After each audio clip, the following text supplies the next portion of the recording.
સુરતના કાપોદ્રા પોલીસ મથકમાં નોંધાયેલા સગીરા સાથે દુષ્કર્મ અને અપહરણના ગંભીર ગુનામાં છેલ્લા ઘણા સમયથી ફરાર આરોપીને ક્રાઇમ બ્રાન્ચે મહારાષ્ટ્રના જલગાંવ જિલ્લાના અમલનેરમાંથી ઝડપી પાડી સુરત લાવી તેના કબજો કાપોદ્રા પોલીસના સોંપવાની તજવીજ હાથ ધરી. સુરતના કાપોદ્રા પોલીસ સ્ટેશનમાં નોંધાયેલા સગીરા સાથે દુષ્કર્મ અને અપહરણના ગુનામાં વોન્ટેડ આરોપી પિતાંબર ઉર્ફે ગોલુ ઉર્ફે કાચા ગોયાને મહારાષ્ટ્રના અમલનેર ખાતેથી ક્રાઇમ બ્રાન્ચે ઝડપી પાડ્યો હતો. ક્રાઇમ બ્રાન્ચે જણાવ્યું હતું કે આરોપી પિતાંબર ઉર્ફે ગોલુએ વર્ષ 2025માં સુરતના ડિંડોલ વિસ્તારમાં રહી મજૂરી કરતો હતો. આ 16 વર્ષે સગીરાને લગ્નની લાલચ આપી વારંવાર શારીરિક સંબંધ બાંધ્યા હતા. ત્યારબાદ સગીરાનું અપહરણ કરી લઈ જઈ તેને મહારાષ્ટ્ર લઈ ગયો હતો.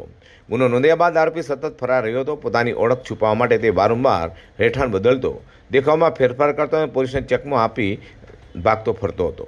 છેલ્લા 2 મહિનાથી ક્રાઇમ બ્રાન્ચે તેની શોધમાં સતત વર્કઆઉટ કરી હતી અને ચોક્કસ બાતમીના આધારે ક્રાઇમ બ્રાન્ચની ટીમ મહારાષ્ટ્રના અમલનેર પહોંચી હતી.